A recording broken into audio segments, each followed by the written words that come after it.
Well, hello. Well, hello. Well, hello, Mike Manley. What are you listening to on those there headphones? Our jam, our theme. Our countdown jam. Our countdown. So, Mike, here's my first challenge of the night. I think we need an intro. What do you have one? My brother Dave made one, remember? Oh, right, for the audio version. Maybe we can like add a little audio component to that. I don't know how you plug that into this. I'll figure it out. I think we need to do that because Dave did write a beautiful piece of music.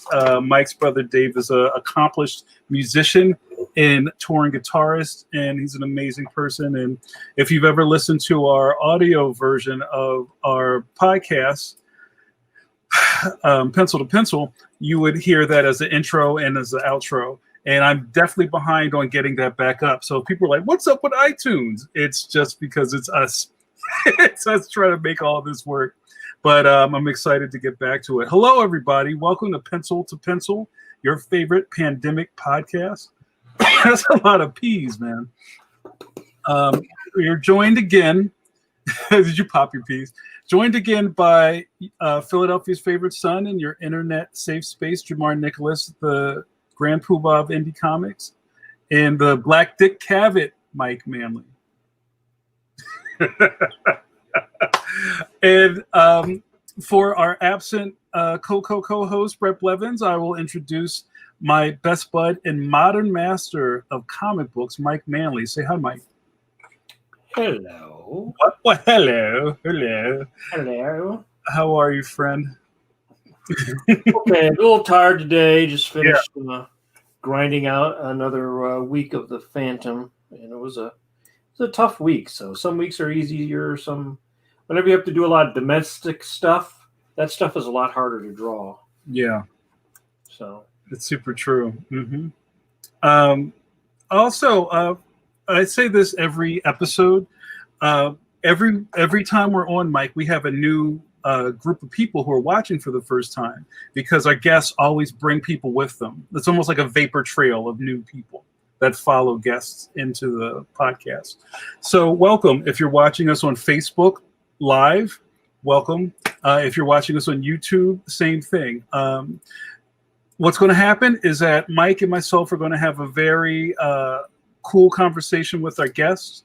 And you, if you're watching live, get to interact with us. So first thing you can do is if you're watching on YouTube in the live chat, tell us hello and where you're watching from. If you're watching on Facebook, in the comments, let's get some chatter going.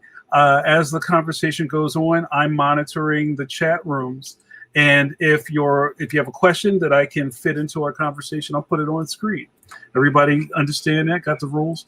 And here's the last thing about that. I can't guarantee we'll put everything on, but we'll try. So ask good questions and you'll have a better chance of getting on. So, Mike, we got some of our penciliers standing by. Bill O'Donnell, it's always great to see you. It's his Wednesday night wake-up podcast. Got a Midnight Marauder in the room. I love it. Stunt Ken, hello from Brooklyn. Let Mike know his strips are looking really, really solid. Stunt Ken. Thanks, Ken. And, you too can be a pencilier, a friend and fan of the podcast. We go live every Wednesday and Saturday evening, 8 p.m. EST. So if you're here for our good buddy Chris, I hope you interact with him, have a good time. But just know that we'll still be here. So kick back in next time and see what we have cooking up. All right, without any further ado, I'm going to bring this guy in. Mike Manley, as you know, we're both big fans of the craft, right? Almost cheese. I love that cheese, man. That is amazing. Students of the craft, students of art, the art form, and knowing that, as they say in the streets, real recognizes real, which means that if you're familiar with the term, an artist. Or, a lot of us are fans of each other because that's just how it is. The competition doesn't really work the same way in comics as it may do in other things. Usually we're just fans of each other and want to see more output and more work from our favorite guys. And it's also really great when we get to meet them in person It's doubly important and cool if they're nice people, because it sucks when you meet somebody you're really into the artwork and they're just not a good person, right? They're just a dick. Yeah. So luckily our guest tonight is not a dick. Hey Mark, how are you?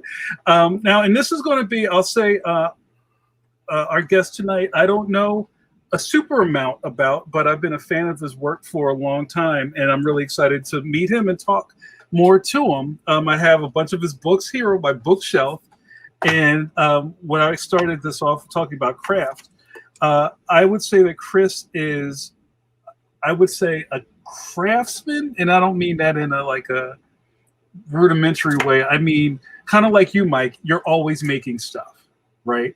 You paint, I have to. You paint, you illustrate, you draw, you do wind downs, you do warm-ups. You're always making something. I do hiccups. And Chris Schweizer is a maker, on top of being an accomplished and amazing illustrator and cartoonist. He kind of does anything and everything. So I hope we get to talk a little bit about his process, his craft, where he came from, where he's going, and everything in between. So everybody, welcome to Pencil to Pencil, Chris Schweizer. Hello. Hey, everybody. Thank you so very much for tuning in.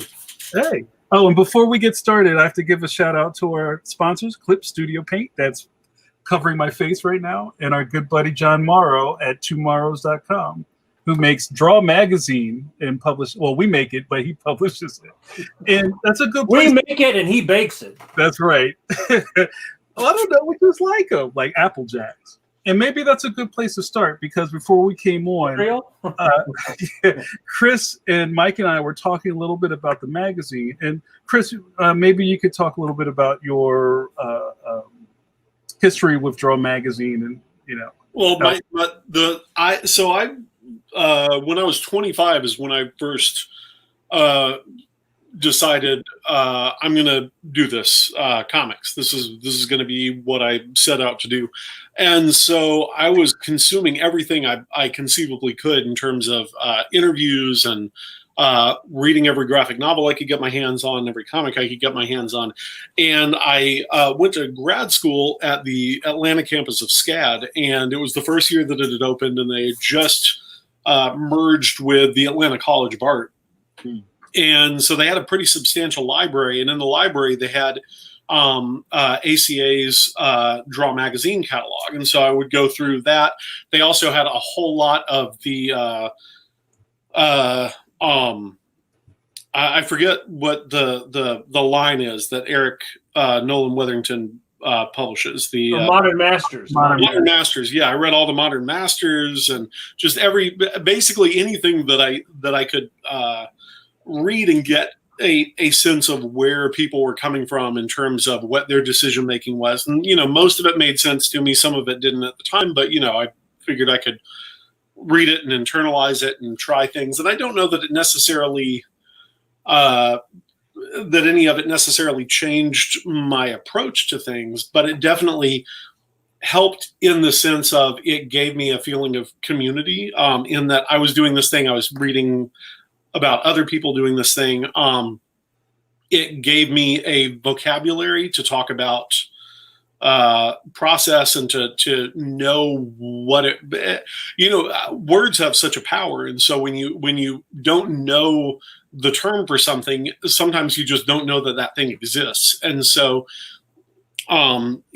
preceding my classes, I still was able to get a lot of stuff, about how composition works, what your focal point is, 180 degree rule, like all the things that we would go into in school, but it gave me a little bit of a background with that, which was huge for me. It made a big difference. And it exposed me to a lot of people. I'd pick up a magazine for one person and then find that I really was captivated by somebody else who was highlighted in it. And that was always really neat, because then it, would steer, because I had no foundational knowledge basically outside of comic strips. So I was a big comic strip fan as a kid. So you didn't read comic books? You didn't read Superman or Batman? I did, but very passively. So I read them enthusiastically during middle school. And then when I was in ninth grade, I was reading 3 different titles that I was picking up at the gas station next to the high school. I'd pick them up on my way in, and it was Gen 13 and a Dark Horse Star Wars comic, and that was beautifully done by Fred Blanchard and Olivia the Teen, and then what was the other one? Oh, X-Men with Joe Mad on it. And the same month, all 3 of them got different artists. And it's not that the artists were bad, it's that the artists were different. And up until that point, everything that I had read had been secondhand back catalog stuff, friends' old copies of Uncanny X-Men or Marvel Masterworks or whatever. And so you knew going in when the artists were going to change and things like that. This was the first time it happened to me in real time, and I was done with floppies at that point. Like I didn't want that. You were crushed. I was crushed. I was like, I was nuts for these artists. Like I really loved them. I wanted to read more of them, and I just was ill prepared for the change. I was like, had the artists that they changed to been on other books, I would have wholeheartedly embraced them, I'm sure. But it was that change, and so that really killed monthlies for me for a really long time. I don't know that I've ever really recovered with it. Like I still go in and pick up individual runs by different people. Like I'm not a title follower. But like I'll, if Somni's on Captain America, I'll pick up all those Captain Americas for as long as Somni's on them, But you were not going to a comic book store before then? That was something you did later? No, I was, but I would pick up just random stuff. Like I wasn't a habitual buyer. I was, what's in the quarter bin that I can grab a whole bunch of copies of and read and enjoy. But most of what I read tended to be just a hodgepodge of different things. And I would save things that I really liked that felt out of the ordinary or different. So I had a couple of issues of Sam Keith's Friend of Max that didn't have the cover on it, so I didn't know what it was called. Those were in the bargain bin, and I read those to tatters. I read Usagi a whole lot, but not in any specific order, just whatever issues that I had. I did the one constant for me that I kept returning to was Bone. So every when I was in 9th grade, I think, or a little bit, sometime in middle school, I think Disney Adventures started reprinting them, or the first few in color. And so I had a passing familiarity with it from that. And then one time when I was in 9th grade, I have no idea who it is. I thought I might have figured it out, and I asked her, and she was like, nope, not me. But some girl in the lunchroom was reading the first 2 Image issues of Bone. And I was like, is that Bone? And she was like, yeah. And I was like, wow, it's in a comic thing. And she said, do you want to borrow them? And I said, yeah. And so I borrowed them and read them and gave them back the next day. And from that point on, whenever I saw a Bone trade paperback that had collected stuff that I hadn't seen, I would pick that up. And I did that up until they finished. And so that was my one still go to the comic shop to pick up, would be like every year or so I'd be like, I bet there's probably a new Bone book. And so I'd go in and grab that. But mostly I was a habitual newspaper comic reader. I'd pick up every collection that I could find of it, new stuff, old stuff, like classic things. Like I'd read the old, Dick Tracy stuff would get reprinted more frequently than some of the other adventure strips. But, I picked up Bill Blackbeard's book and, all the, Foxtrot collections or whatever was coming out, I was getting my mitts on. And so that was my main window to comics was still strips the whole time. And did you think of them as like different universes, kind of like no, not really. It's just that's where I think there was a degree of ubiquity to the strips, even still. In the I graduated from high school right around the turn of the century, and at that point, still everybody was getting their newspapers. And so you could talk about comic strips with anybody. You could talk about them with your grandmother, with your aunt, with your pastor, with kids in your class, whoever. Like, everybody had that universal language of everybody was familiar with High and Lois. Everybody was familiar with the Phantom. Everybody was familiar with Mary Worth. Like, it didn't really matter who you were. There wasn't the same degree of, are you a comics reader? Because everybody was a newspaper comics reader. Unless that's very different now. That's very different. That 20-year span has changed things a lot. Yeah. Chris, it sounds like you kind of fell into comics right in the middle of the Image era, right? So yeah. Like, when Image started, I think that was probably around when Valentino may have taken over and you started seeing more kind of like indie things show up in Image. Like, that was when the Bone deal happened. Mm-hmm. When Jeff stopped doing cartoon books, went over to Image, then he left and went back to cartoon books. Yeah. There was a lot of really interesting things happening around that time.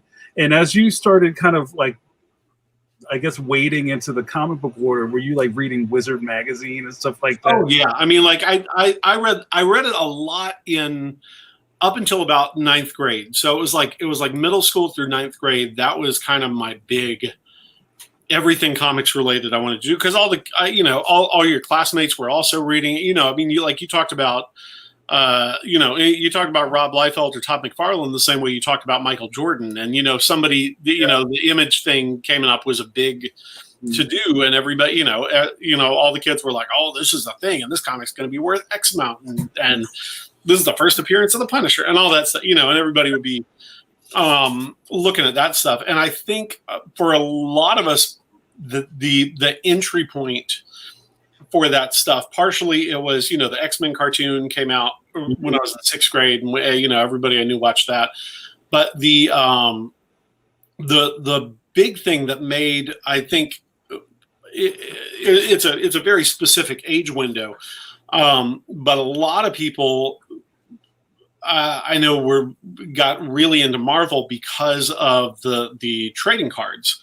That gave you an easy, accessible entry point to knowing who all the characters were in a way that DC didn't really embrace. And so there's a lot of people who are within a few years of my age on either spectrum who never really got into DC because we were too old for the Justice League cartoon, but too young for it to have had the cultural ubiquity that a lot of the Marvel stuff had. And so kids would bring in those trading cards all the time, and you could read them and you'd be like, oh, who's this? And it would tell you all their stuff on the back. And so you could know who the characters were without having read any of the comics. And it made it a lot easier to pick up a given comic, see a character, and know who it was. So it made for a really easy drop in for a lot of folks. Yeah, I drew a bunch of those. Yeah.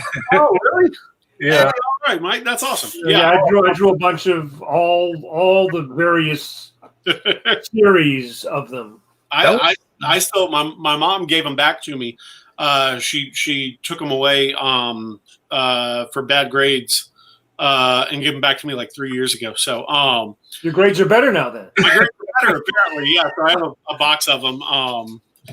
That was kind of fun. My daughter was going through them and looking at them, and she was like, "Can I have the Spider-Man ones?" And I was like, "Sure." So. You know what, Chris? That's really, really interesting, because that's something that I don't think we really touch on, which helped propel the comic book fandom so far, was the mainstream input, like Wizard was huge.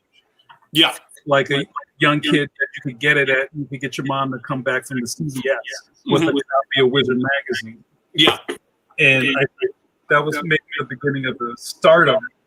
The rock stardom of comic books with Wizard. And you're also talking about something that's also different now, is that the further back you go, the more comics or comic strips was a communal thing, and now it's more of an individual thing. Not quite as much of a communal thing as it was, because I know that teaching students now, they don't really look at newspapers. They look at the cell phone. Yeah. And so it's not like, oh, Dad brought home the newspaper or Mom brought home the newspaper, and everybody takes their turn reading it. Everybody's kind of like an individual Yeah, it's much more generational and tribal now than I think it used to be. I mean, there were always those components of comics. You know, I mean, like you had certain people that were reading the underground comics. You had certain people that were reading XYZ. But, you know, in general, it used to be what's on the stands is what people read, you know, or what's in the newspaper is what people read. And so, yeah, the chances of, you know, somebody my age stumbling across something on Webtoons is much less likely than, you know, random high school kid reading something on there, or, you know, on whatever given platform somebody's sharing their comics on. You know, I mean, it changes dramatically, and it changes so frequently now that it's kind of yeah. Well, Webtoons is big now, but you know, 2 years from now, it could be like MySpace. Yeah, you never know. You really don't. And so I'm one of the things that I kind of miss about teaching is that I would have students explain things to me. And, you know, I mean, I've been old since I was 16. And so even, you know, when I started as a professor, I think I was 27 or 28 maybe. And so, you know, I'd have students who were 5 years younger than me, but the difference was vast. And so they'd be like, well, this is what Tumblr is. Let me explain it to you. And I'd be like, oh, yes. Okay. Sit down, Grandpa. Let me show you. And it was great. I didn't mind, you know, I know I'm a grandpa, so it was totally okay. But I liked being, it was really nice having folks on hand who would explain the differences in a given platform and where its strengths laid and where it didn't. And, you know, these were college students, so they were able to critically analyze the difference between the platforms and explain them. And they do so to the class, and it would be great. It would be wonderful. Like I find that to be one of the real benefits of teaching the high school student is that you see the cutting edge of the way people are getting interested in entertainment. Mm-hmm. Because you're choosing it now when you're in high school. You kind of, before you weren't able to choose it as much, but you know, by the time you get into high school, you start saying, I like this as opposed to I like this or I like that. Mm-hmm. And then seeing what the kids would share with each other, what they would be interested in. And we really did turn a corner a couple years ago to where like your generation of people reading trades of Calvin and Hobbes is not as common now. Yeah. Right. So you're right. I think you're starting to see a shift in that because you are now like there, you know, there's always a window in between things where stuff is kind of temporarily lost. But I think that now you're getting to where all of the parents of 10-year-olds were 10 when they were getting those Calvin and Hobbes collections. And so they're subsequently seeking those out and getting them for their kids. And so I think you had a stretch where people were missing that. But I think that now there are so many people, the same way that folks are like, we're going to watch this Disney movie that I loved when I was a kid, or we're going to play this game that I loved when I was a kid. They're grabbing those Calvin books. And so I think that you're seeing folks who are, you know, like under 13, I think is a much broader readership of that material than the over 13 crowd. Yeah. Strangely enough. And I guess, is Andrews McMeel still publishing those? I have no, because, you know, I haven't been into a library or a bookstore in a long while. I mean, I would get stuff and take it in. Yeah. Well, the reason I ask is because I know that they have done, or I believe that they have done some pairings with the Scholastic Book Fair for some of their other titles, you know, like their condensed cul-de-sac and things like that. And I'd be really curious as to whether or not Calvin would not still fly at book fairs were it to be front piece. But that's interesting. Scholastic, Jamar, congratulations on this week's news. That's amazing. That's fantastic. Thanks, brother. Appreciate that. Yeah. But yeah, I mean, just thinking about the Calvin and Hobbes thing, it seems like since they've made the super big brown hardback collection, they kind of just wrapped all that up, and you don't see anything else after the complete, you know, treasuries. And yeah, and that's something that kind of bought, I mean, we have that when my dad had gotten it, and when he passed, we brought it to our house, and like I doubt my daughter's cracked the big copies, but she's read, Mm-hmm. cover to cover a gazillion times the paperbacks, many of which were mine when I was her age. But yeah, I think while I absolutely love, I used to love archival editions of things, and now I worry that they fetishize the project or the product so much that it becomes less accessible to the casual reader. And sometimes there's that's the only way that you can get. Yeah, I always like the fact that comics are cheap, like you were talking about earlier. I bought tons and tons of comics with the covers ripped off. You never knew what you never knew what things were. Mm-hmm. And I think the cheaper comics are, also people don't go to the stores, so I think the cover ripped off is now on here. It's like the kids refer other kids to see something they saw on here, which is different than me saying, hey, go get issue whatever of whatever comic, right? Mm-hmm. And then so the way people find things is just very different. Yeah. I already have some questions from the room. So Chris, I'm going to open up the floor to a few questions. And like everybody knows, we're just having a nice conversation, a nice flow. So if anybody asks questions that seem a little ahead of what we're talking about, just sit on your hands and I'll get to it. Okay, I'll sit on my hands. Sit on your hands, warm them up. Chris, our good buddy J. Robert Deans, also known as JRD around these parts, asks, Chris, what storytellers influenced you when you were starting out?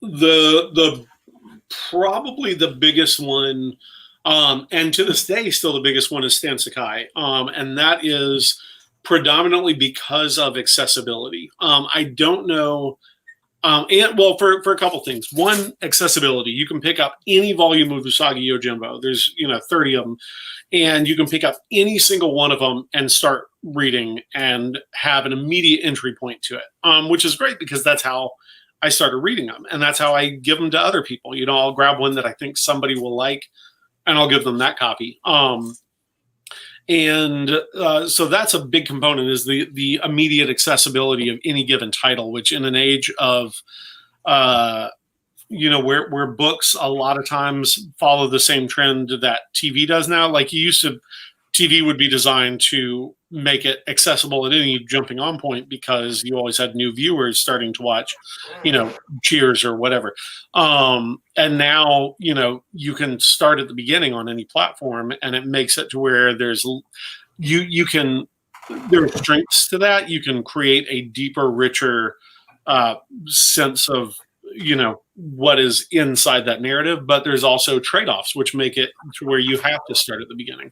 Mm-hmm. And so I really like that. And although I'm not doing very much by way of series these days, that's important to me. And the other big thing is just how meticulous he always is with his foreshadowing. Anything that is said in there, it's like you might as well be reading a mystery novel, because you're like, I have to pay attention because he just mentioned, I need to grab some firewood for this thing. That's going to become a plot point or payoff later on. And I really like the mastery with which he handles that in really short chunks, these 20, 22, 24 page stories. And they just always deliver. So I reread Usagi pretty frequently. Mm-hmm. And like that a lot. Other storytellers, another real big influence on me is I'm blanking on the writer's name. Sharp, I think, Alan something. I should know this. But we're live. Don't worry about it. The script for the movie Rob Roy. That's my favorite movie. I'm a big history buff and a big historical fiction buff, and that script does a better job of both being accessible, which when I tend to try to write in period syntax, I lose accessibility fast. Like I make it real hard for my readers, and I am trying to get better about that. And so anyway, but that script does such a great job of marrying accessibility with the most genuine period feel of any dialogue I can think of. And I really like that. And so there's a lot of folks who sort of do that kind of writing. Charles Portis is another one. True Grit's a favorite book of mine, and his dialogue's a big influence on me. So, I mean, you know, there's a variety of stuff from different mediums that that comes into play, but those are probably the big ones. Have you met Stan? Yeah, I've met Stan a lot of times. I'm helping him with a project right now, a wooden thing. So that's real exciting. Very cool. But yeah, he's just one of the genuinely kindest people that I know. Sweetheart. Yeah. Yeah, and that, you know, so I feel real blessed to be just to know him because of who he is, but also, you know, I was talking to my wife the other day. You know, 9-year-old me could not be more excited about every single component of my life, and that's a good way to look at things and be like, oh, well, that's right. That's a good thing. And one of those is being able to, you know, be friends with folks that I read when I was a kid. You know, that's crazy. You know, I think my daughter doesn't realize how neat it is, I think. You know, because there'll be somebody that she reads, you know, habitually, like over and over, you know, every time she gets a chance to read something, she'll pick up the book. And, you know, I'll come home and I'll be like, hey, Penny, like I brought you a drawing from that person. And a quick video message. And she's like, oh, well, that's neat. Cool. Thanks, Dad. And she'll put it up, and it's a non-issue, you know? Right. But, you know, it's an issue for me. It's real exciting. I get real, I think it's real neat. Well, you know, we talk a lot about, or maybe more me than Mike. I talk a lot about generational connections between cartoonists. You know, I think it's great that we can all find a common ground. We're all from different periods of age, and we all meet in the middle as cartoonists, and we all learn from each other. You know, I think that's really important. Well, you're connected, like I always tell the student, you're connected to the previous generation of cartoonists, whether you want to acknowledge it, admit it, or not, because, you know, that's just the way this business works. You know, same way in film. If you're working in film or music, you're playing rock and roll, you're tied to Chubby Checker, whether you like Chubby Checker or not. Yeah. And I'm curious, when it comes to that stuff, how much of a break there is when something is too close. So like you notice the folks who came in the early 2000s, there was a lot of distance between those folks and the folks who were real active in the 90s, in the early 90s. And I wonder, you know, how that is with the folks who came in the 70s versus the folks who had been around the early 60s. You know, like for me, it was far easier to find artistic and you know, philosophical kinship with cartoonists a couple of generations back versus the ones who had immediately preceded me. You know, I didn't have that much. You know, I started out sort of in the kind of like the indie comics, like autobiographical. Not that I was doing very much of that, but like those were the circles that I ran with. Yeah, and I didn't have a particular affinity for the alternative style comics that had immediately preceded that. You know, like the Joe Matt stuff and things like that just really didn't do it for me. But the folks in the, you know, early 80s and 70s, like it was easier for me to jump. Anyway, I wonder how much of that generational clash tends to be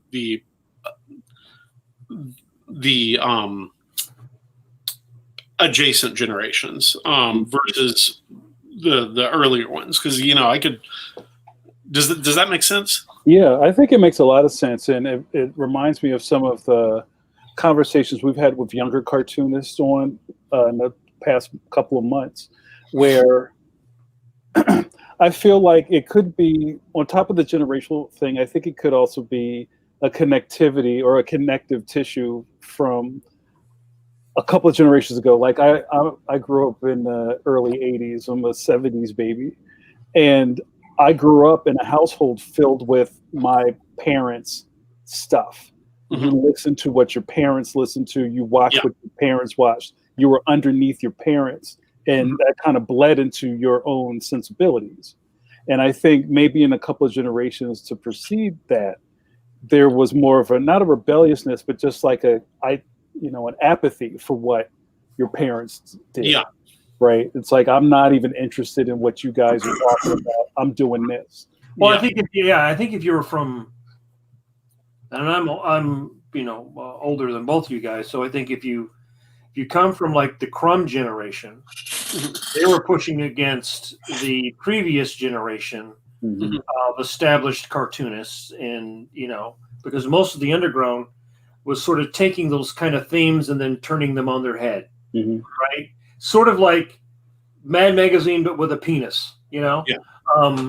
And the next generation of people, I don't think felt the culture clash as much.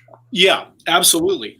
So, right? So they didn't really feel like I gotta, screw you, Marshall Dillon. They didn't have that feeling. So you're pushing against a hippie. Yeah, and so that's and I think that's when you sort of get that 80s 90s period of alternative comics that tends to be much more introspective, or it's less about combating society and more about combating the self. And I think that the generation. Yeah. And so then the subsequent generation is like, well, no, let's why are you I don't know. I don't know what I'm talking about. Anyway, I think it's an interesting thing, but I think that a lot of it's easy to overlook the degree of influence that the preceding generation had on you, both in terms of not just artistically, but technically, a lot of stuff that's taken for granted. In terms of how storytelling is presented, a lot of people my age don't use captions very much, because when they were first starting out, captions were starting to be old-fashioned.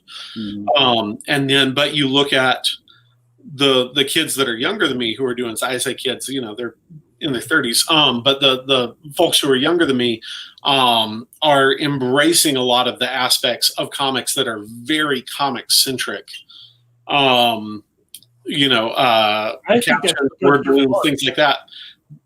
Because it's there isn't that degree of this is old fashioned now. Now it's just it's part of the medium, and let's either embrace it or not embrace it. So, hey, I have a thing from the room. Speaking of generations, our good buddy Bill O'Donnell asks, question for the group. That means all of us. What? Talking about generations, both Marvel and DC are doing a big push for the tween market. Do you think it's going to pay off? No.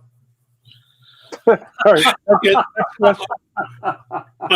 I think their track record has been bad with how they approach it. I think DC looks like it's doing a better job from what I've seen with the way that they're presenting books that aren't. I think the closer they try to tie it to continuity, the harder it's going to be to create that accessibility. I think it's got to be stand on its own stuff, using characters that they're familiar with from film and TV, using those film and TV iterations of those characters or variations on them, because I think that's where that audience is coming from with it.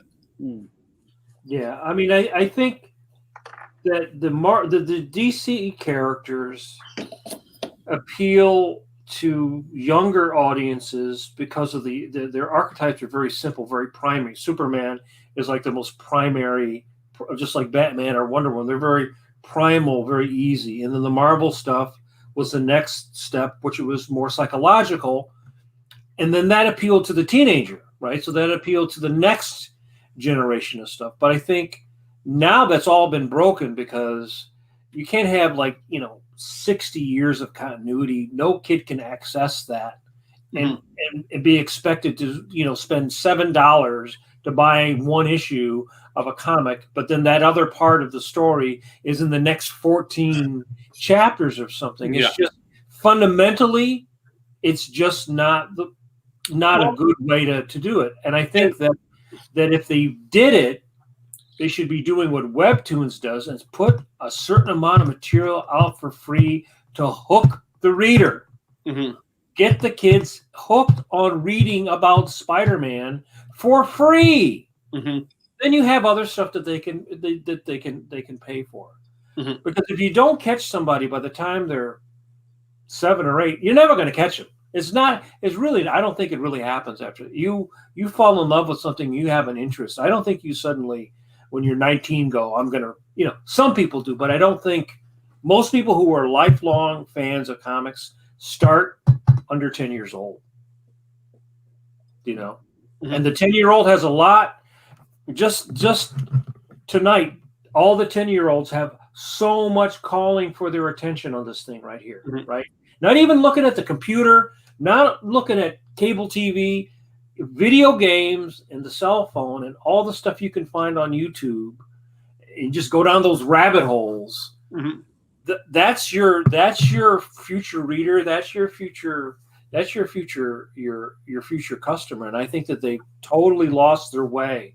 The last big shot was the late 80s, early 90s when Marvel put out a new comic book, #1 comic book every month for like a year or two. So a kid could start out with their version of a comic they were cheap, they were readily available, right? That was the thing that always made comic books successful. Cheap, readily available. Now they're expensive and hard to find. That's why the webtoons or the webcomic model is the one that's working now, because it's cheap and everybody's got a phone.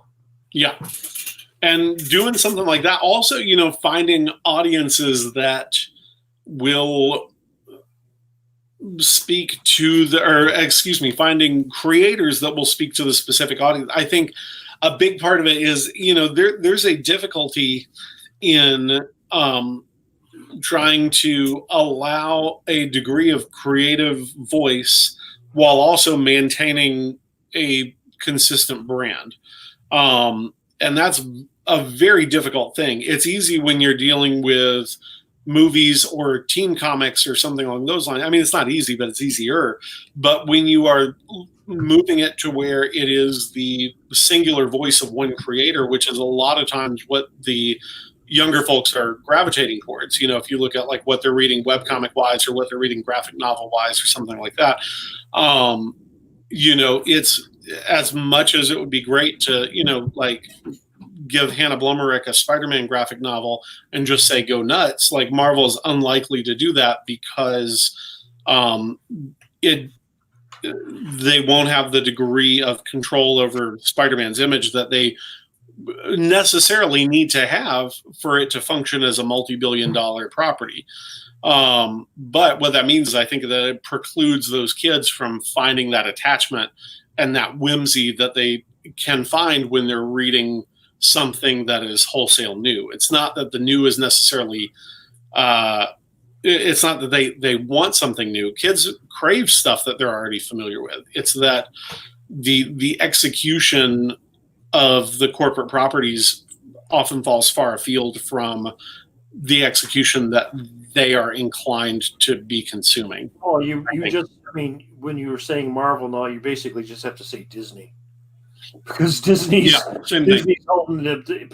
the puppet master. So yeah, I agree with you. I think that if they were willing to be a little bit looser with their format, to experiment with things, they would also be able to incorporate the one thing about webtoons is there's 100 young cartoonists most of them, it seems to be, at least half, if not better, are female, which is something that the direct market is basically almost always excluded. There weren't that many women. Like we talked about before on the show. When I was young, going to a convention, there was never a girl in front of me with a portfolio.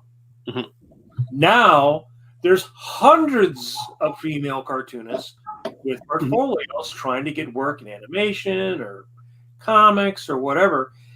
That direct market, I don't think really accesses or uses or employs or invites those voices in to be creative now. Yeah, I think there are definitely attempts being made. I think that I think it's just like with any industry. I think there are folks who are real recalcitrant about that. But I think that you've got a lot of editors at Marvel who I think are trying to make active strides. I think you've got a lot of editors at DC. The question is, are the people that those specific editors are directly under also on the same page? Right. And in situations where they're not, it all kind of falls apart. I think you saw that happen at DC a couple of years ago, where I think you were getting a substantial number of folks who previously had felt excluded from the direct market, like starting to get real enthusiastic about it, and then there being kind of a real about face on that output. So I mean, I think that as folks who, right now, and I don't want to make this strictly generational, because there have always been folks who are, 70 and really working towards inclusivity with their readership or their talent base. But I think that just from a demographic standpoint, I would like to believe that you're likely to see more of that entering any facets of the marketplace, whether that be direct market or whatever else. You definitely see it in, the web stuff that's, professionally published webtoons and things along those lines. You definitely see it in the strips. You're seeing it with the way that humor strips are being handled now as legacy things, rather than, and there can be arguments about this too, but rather than it being picked up by the nephew of whoever the original creator was, it's going to somebody very different, but with a potentially similar humor sensibility to whatever it is. And so it's not necessarily trying to maintain the same stuff. Like like Mike, you do the Phantom. Do you do another one? Yeah, I do Phantom and Judge Parker. Judge Parker. Okay, we don't get Judge Parker where I am. We get Phantom. I think that the adventure strips still follow the adventure strip model, but I think with the humor strips, I can only think of the two. I can think Olivia James and then Steve's doing Heart in the City, taking over for Tatuli. And I would love to see more properties kind of handled that way, where if you are doing something that, if it is a humor strip, like what is it about this that makes us appealing to kids? Like Nancy was a kid's cartoon for a long time. Like adults appreciated it, but like Guy wasn't necessarily writing. He wasn't writing for kids. He was writing for, Nashville adults. And so there's still, there's a dedicated fan base for that strip under Gilchrist, but it's not kids. And I think that you're definitely seeing a big spike in kid readership with the Olivia James stuff with Nancy. And I think that depending on the types of, for lack of a better word, property, leaning towards the stuff that's going to be engaging people, leaning towards creators that are going to be reaching the type of audience that maybe the strip was originally intended for, is going to be huge. Although that takes an incredibly savvy editor, and I don't know who's editing those things for. I don't know if that's King Features or what, but Yeah, they have I mean, and they just rebranded Mark Trail, and they went out and they found a female artist who also is really like into nature and science and I think STEM or whatever. So it's going to be more like nature oriented. I think of Mark Trail as a predominantly punchy strip versus a nature strip. That's an interesting. Yeah, so they wanted to rebrand it. I mean, and the newspaper strips newspaper business is a very strange business, and it's really still handcuffed in a big way to a much older readership, right? Yeah. And that older readership does not like anything being changed, right? Yeah. So we've talked about that before. So on one hand, they have to change. Yeah. But on the other hand, they're afraid of change because every time you make when I first started Judge Parker, I could not sign my name. I had to sign Ed Barretto's name. And when Ed Barretto started, he had to sign Harold Ledoux's name. Somebody would see that it was a different artist, they would go, cancel the strip. Yeah. Cancel the strip. So, so the strip readers don't like change. They want, they want high and lowest to look the same as high and low, family circle. The whole, they want everything to be the same. Yeah. It's much harder with a continuity strip, a soap strip, something like the Phantom, than it is with Nancy, because Nancy was never in the real world. It's in this weird cartoon world, right? Yeah. So if you saw a talking horse, you would go, okay, whatever, right? Or alley-oop or something like that. Yeah. But with the Phantom, he has a cell phone, he has to deal with modern stuff. So it's really difficult, and it's hard for them to sell a new humor strip because newspapers don't want any strips at all. They want to get rid of all the comic strips. They just want tire ads or ads for I don't know, post them. I don't know. Yeah. So it's different. So it's not common that you would see a 25-year-old person trying to do a comic strip. They would do something in that style or that format or that feeling, but they would do it in another venue. Yeah. Not be sending, like in the old days, you would send, 30 days worth of strips and a bunch of Sundays to the syndicate, and then they go yay or nay or whatever. So, well, and so far as the syndicates go, there's not going to be, or there's always the chance of that, but chances are moderately slim. There's not a ton of folks clamoring for, say, BC as a Netflix cartoon or whatever. But potentially,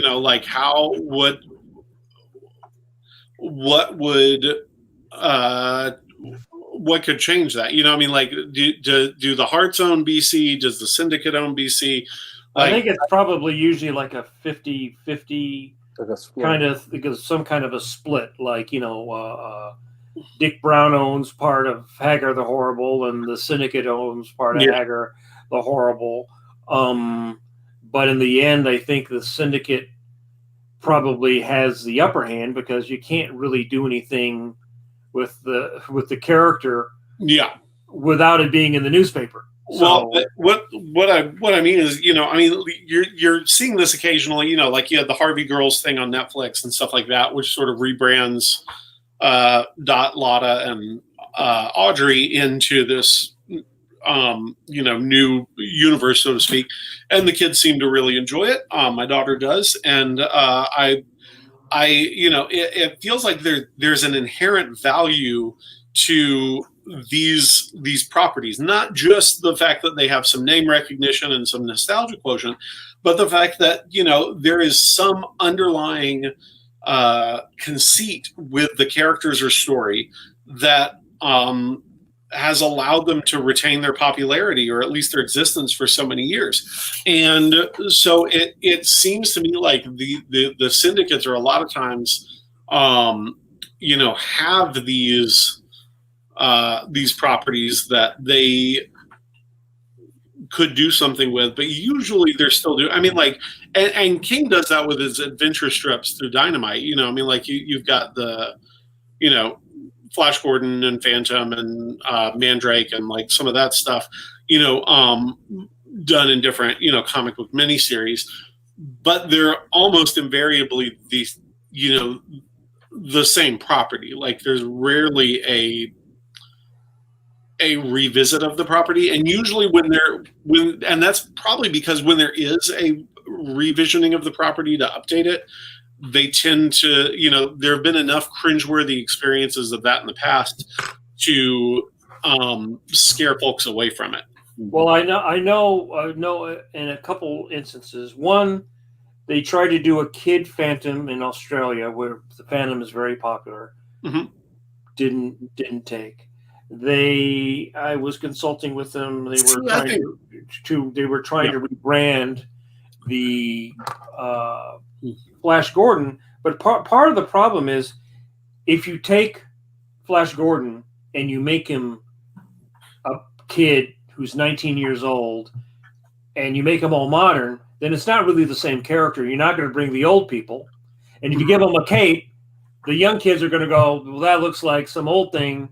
So in some ways, some characters like Popeye, which has never been in a reality, can keep going. But certain characters like Mandrake, but the question is, like, what is it about those characters that makes them interesting? Or that's their conceit. Like Flash Gordon, the one that jumped out the most to me since the beginning is the one that Parker and Shaner did not too long ago, and it was a lot of fun. But I think they what potentially makes Flash Gordon appealing? It is a guy who's good at sports, who finds himself on another planet and is like, hey, my being good at sports really gives me the advantage over all these aliens, so I'm going to dunk on them. Like that, if you look at it just through that lens, like, just stripped down to its barest essentials, you could play that 100 different ways. You could do it straight. You could do it as a sports. You could present it narratively as a sports genre thing, even though it's, sword fighting or keeping, evil warlords from overthrowing the galaxy or whatever. You could treat it as a fish out of water thing. You could treat it as a swashbuckler. Like there's so many ways that you could jump into that using that bare basic conceit. They were trying to do it, but then they also, their licensing looks at the movie, and then they try to marry the movie with Alex Raymond, but then let's also make it appeal to somebody who's 15. It's like that is a one wicked brew to try to do something like that. So I think part of the problem with all licensing is whether the parent company, any company, is willing to take that much of a risk to let somebody do something that is maybe radically different. Yeah. And traditionally, big multimedia companies are not that willing to do that with properties. Well, and I wonder if there wouldn't be. I think one of the biggest issues is that so often it's thought of as rebranding. This is the direction we're now taking. And I would love it if companies would be more inclined to treat their properties as if they were public domain, but simply retain the publication rights. No, they hate that word. I know. But Disney's spending all the money they have to make sure that nothing Yeah. ever enters public domain again. But there's wildly different takes on Dracula. If they just said, "Hey, we're going to let 6 people do Flash Gordon," and if one of them gets real popular, then hey, that's great. That's the one that basically made it. Now it's Michael Phelps swims through space. Basically, is the way that they're doing it. However they want to do it. They're doing some of that right now with they're having like guest artists do Popeye strips, right? Yeah. They were having guest people doing Flash Gordon strips. I was supposed to do one. I haven't had a chance to do it yet. So I want to use this as a jumping on point, Chris, to talk about your career a little bit. Okay. And like the first question that jumps out to me is, was there a period in your early foray into the business were you trying to do comic strips? Because you're such a fan of strips. And it seems weird that you would just jump into comics. Yeah, well, very, very early on. So, like, when I first got out of college, I had a strip in the college paper when I was in college. I made $25 a week. Oh, they paid you? They paid me, yeah. But that meant that I had deadlines and stuff, and I had to really do it. So, they usually paid me. Sometimes it would get put on the opinion page, and then I wouldn't get paid. But you got exposure. Come Yeah. on, you live off of exposure. So I tried sort of redoing that and sent it off to probably King and Universal, like fresh out of college when I was like 23, I guess. And I didn't know what I was doing. I printed out Comic Sans and like glued it to the paper. Like I'm just doing my best. I sent it off, got back 2 form rejection letters, and I was like, well, I guess that's it. And so I didn't really look at doing strips again. And so after college, my wife and I got a position managing a sort of an old historic haunted hotel in Natchez, Mississippi. And that sounds like a comic strip. Yeah, if I was smart, yeah. But I had a lot of time at the desk. I was, that was sort of my thing. Is I manned the desk and answered phones and did that sort of thing while Liz went around and did. She cooked breakfast in the morning and ran the restaurant part of things and did the sort of general maintenance stuff. And so I had a lot of time at the desk. We had, and I had signed up for one of those, we'll send you the first 6 books free, and then you have to buy like 3 more or something. And so they had a few comics on there, and so I got those. I got Larry Gonick's Cartoon History of the Universe, which I had the first volume when I was a kid and really liked that. I think Mouse, I got Persepolis, and then McLeod's Understanding Comics was on there, and that blew me away. And so around that same time, the graphic novel section of different bookstores, and we were near-ish. We were about an hour and a half away, but it was worth the drive to a Barnes and Noble, and all of a sudden. Around 2003, 2004, 2005, the graphic novel section of bookstores went from being, 3 Star Wars books, 3 Spider-Man books, Batman Year One, Dark Knight Returns, and a bunch of Dungeons and Dragons manuals to all of a sudden having a gazillion graphic novels, because all those folks who had been serializing graphic novels, like Charles Burns with Black Hole or Jimmy Corrigan for Chris Ware or whatever, everybody finished their graphic novel the same year. And they all got put out. Pantheon put out a bunch, Random House put out a bunch, and all of a sudden these graphic novel sections just like blew up, and there were tons of stuff that hadn't been. Well, I mean, a lot of it that were self-contained books. Mm-hmm. They weren't volume 3 of this. They weren't whatever. It was a self-contained, pick it up, read it, you're done book. And so I started reading those and being amazed at the variety of aesthetic that was in them. Because most of the books that I'd been seeing were sort of direct market friendly mainstream stuff. And there's a wide spectrum of art in there, but it's still, generally speaking, a predominantly naturalist aesthetic with, a high energy classical approach to drawing. Mm-hmm. And that was not something that I was capable of doing. I could draw cartoony stuff, and that was pretty much it. And the only time that I saw that reflected in publishing was in comic strips. And all of a sudden, there's like a Jeffrey Brown book. All of a sudden, there's like a Craig Thompson book. And I mean, he's a masterful draftsman, but it's still aesthetically a far cry from what you're going to find in a Batman thing. Right. And so that was huge for me, being able to see all of these different types of books. So I started looking for more comics online, and then I discovered that there were these things called webcomics. And through looking at different part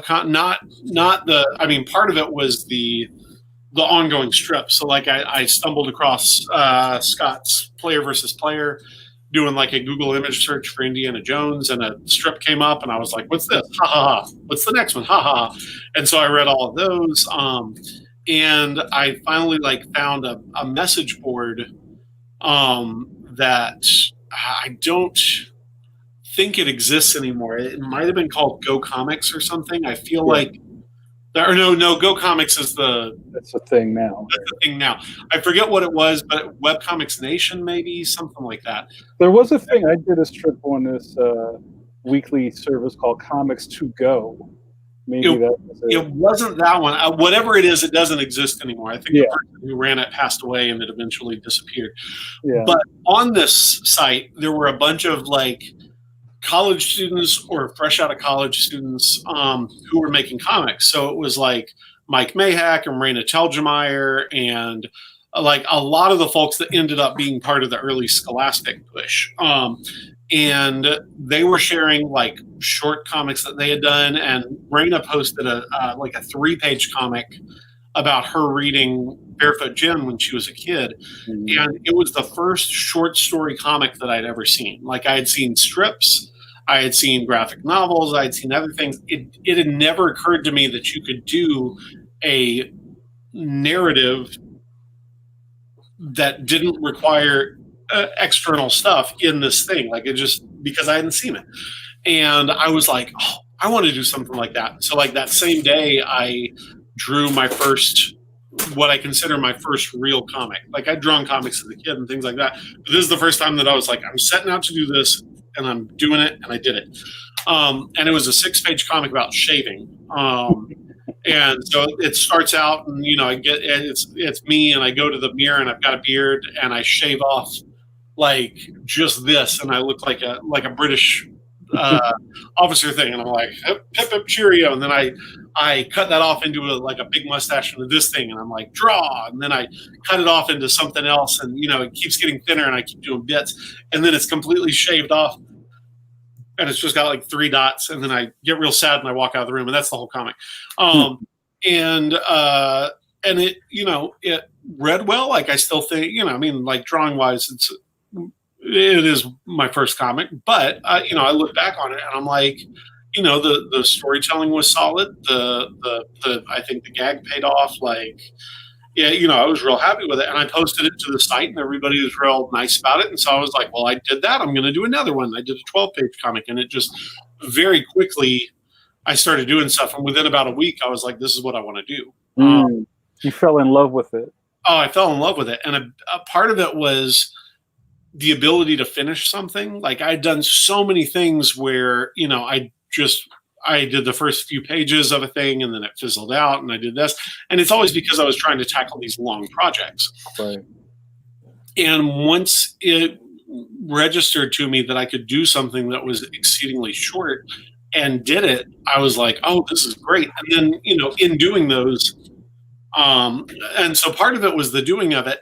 Part of it was the being able to share it and getting sort of immediate approbation when I finished it, having other folks who were doing what I wanted to be doing saying, oh, I liked this, or this could be better, but here's what, like when there was criticism, it was deliberately constructive because it was all, folks who were making comics and starting out. And so that was really huge for me. And that was sort of my big shift over. Were you, and I'm sorry, Chris, were you a part of the early, we talk about this a lot, the message boards, or like cartooning forum parts of the early internet? Because that's where a lot of the networking was happening, on those message boards, like underneath the strips. Yeah, I was to a degree, but I also there are a lot of things that I came in on the tail end of that, but was part of those groups. Mm-hmm. So I came in on the tail end of the message boards before everybody kind of stopped doing message boards. I came in on the tail end of being able to subsidize my income by doing Nickelodeon magazine stuff. I right before it pulled, I can't there were a lot of things that my peers were doing. So I came in a little bit older, and I was the same age as all these people, but I was new. And because I was that age, I think a lot of people, granted, there are wonderkids who can do amazing stuff when they're 18, 19. But by and large, for me, I didn't get a brain in my head until I was 25. Yeah. But then I got all my brains at once. And so I was, once I was like, this is what I want to do, I could figure out how to do it to the best of my abilities and to improve those abilities in a way that I would not have really been able to do younger. And so when I started doing comics, there were a lot of these folks who had gone to college for comics, and I started grad school around the same time that some of them were starting grad school.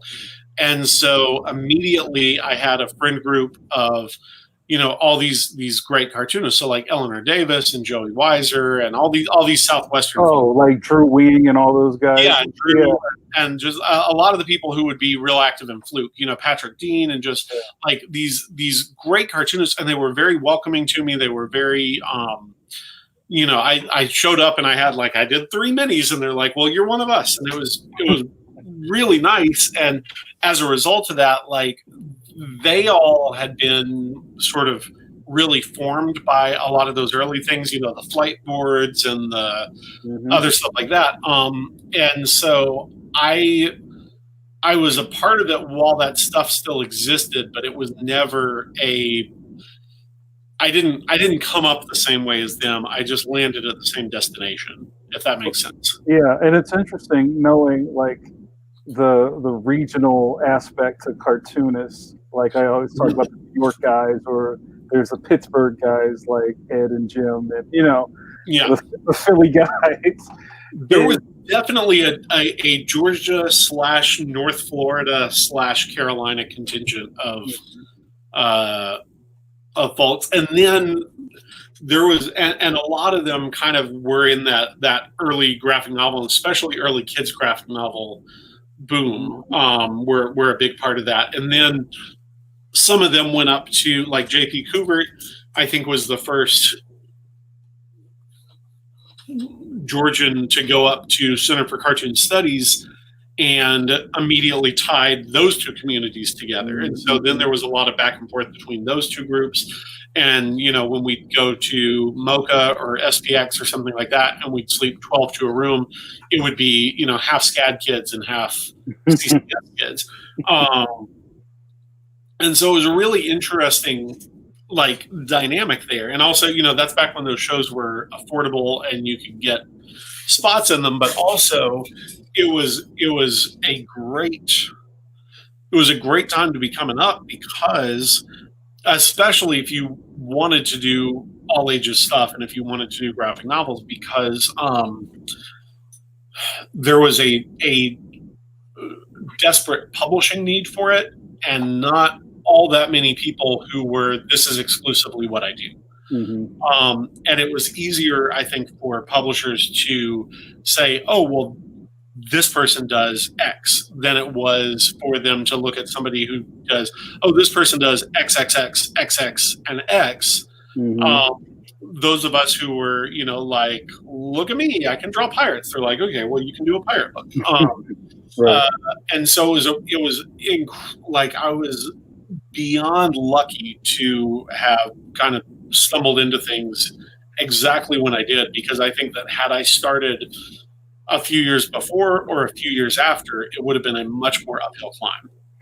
I talk a lot about classes, right? Like I feel like I'm the class of '98, and a lot of us started to meet each other because of the early message boards. Mm-hmm. And I ran a pretty popular message board back in the day, and SPX visits, and it seemed like the networking was different from, say, how maybe Mike came up, like doing Marvel work and things, and meeting guys at the bullpen and doing sitting on the bench at Marvel, where we were meeting people in the lobby of the Marriott at SPX in Bethesda. And there's Chris Staros who just walked by, or there's James Lucas Jones who just is over there having a drink. And a lot of guys I know were really doing a lot of their early pro work by just deep networking at these shows. So my question was, how did you start getting published? Was it from some of these connections, or was it totally out? It was absolutely show related. So I went to, my first show was at SPX. Yeah. It was the first show I ever did. And do you know what year it was? 2000, it would have been 2006. Mm-hmm. I had corresponded I had picked up one of J.P. Couvert's Simple Routines comics in I guess like a record store maybe or something like that, and it had mentioned SCAD. And at the time, I didn't realize how small comics publishing community was. Mm-hmm. B, I didn't realize that just because you were published, it didn't make you fancy. And so I was like, oh my gosh, this guy went to SCAD and he's got a mini comic in a record store. And so I was like, I'm gonna see if I can send this person an email. And I wrote him, and I was like, I read your comic. I really enjoyed it. It said that you went to SCAD. I'm also going to SCAD. Mm-hmm. And I was like, I don't know. And he was like, oh, that's great. Like, nice to meet you. And so that was the extent of our interaction. So I went up to SPX. I just started grad school. And I flew. And my flight was late, and I got there in the middle of the night, and it was no good.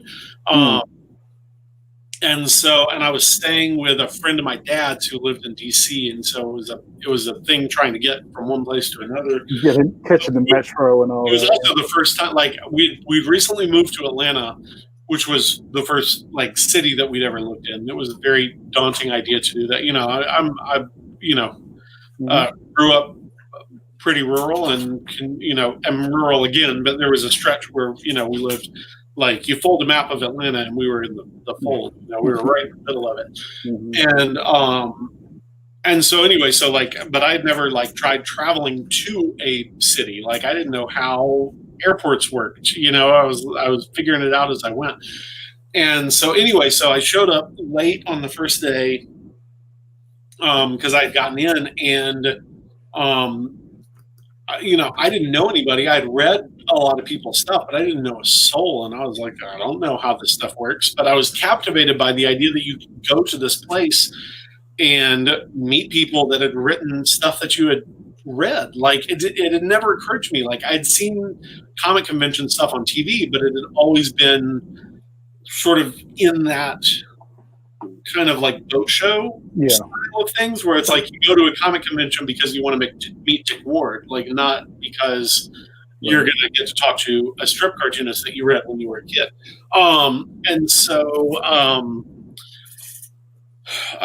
Anyway, so I was looking through the thing, and I was like, I've had one interaction with one human being at the show, and that was J.P. Couvert, who I sent an email to, and so I found his table, and I went and I was like, hi, JP, I'm Chris. I sent you an email 2 months ago saying I read your comic. And he was like, oh yeah, and I had copies of my minis, and so I was like, wanted to give you a mini, and he said thanks, and he read it, and he was like, hey, I liked this, Chris. This is Joe Lambert, and this is Alec Longstreth.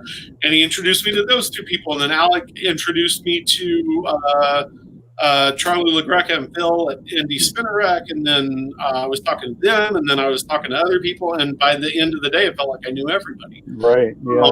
It just took a couple people being really open with introducing you. And so I try to do that when I'm at shows. Like if I meet somebody, like I try to do, especially at Heroes, that's sort of the big social show. Like I do my best to try and introduce, newer folks to as many people as I can, because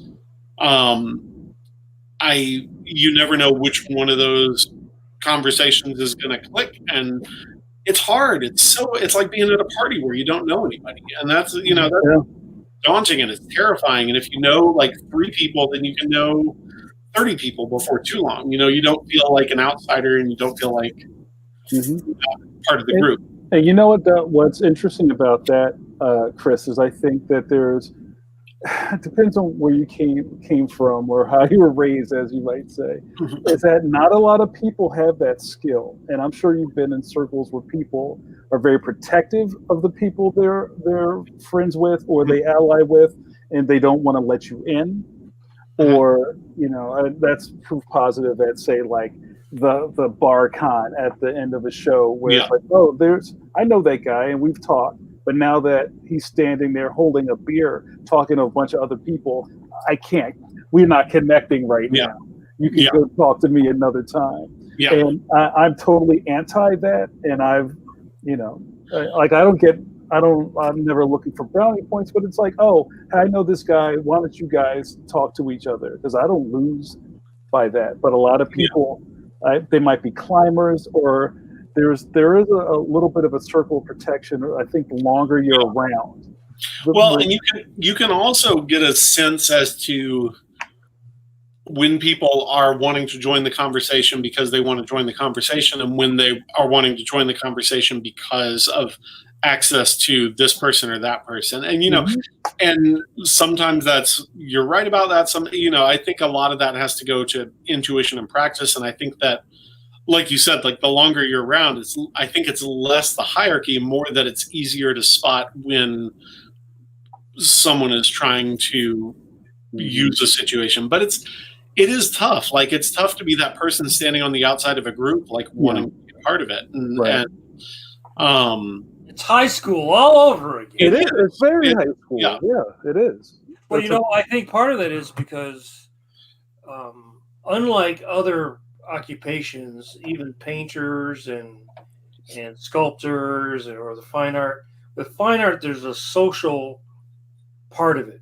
There's a social part that you keep when you're in school that continues when you leave the school and you go into a gallery and everything.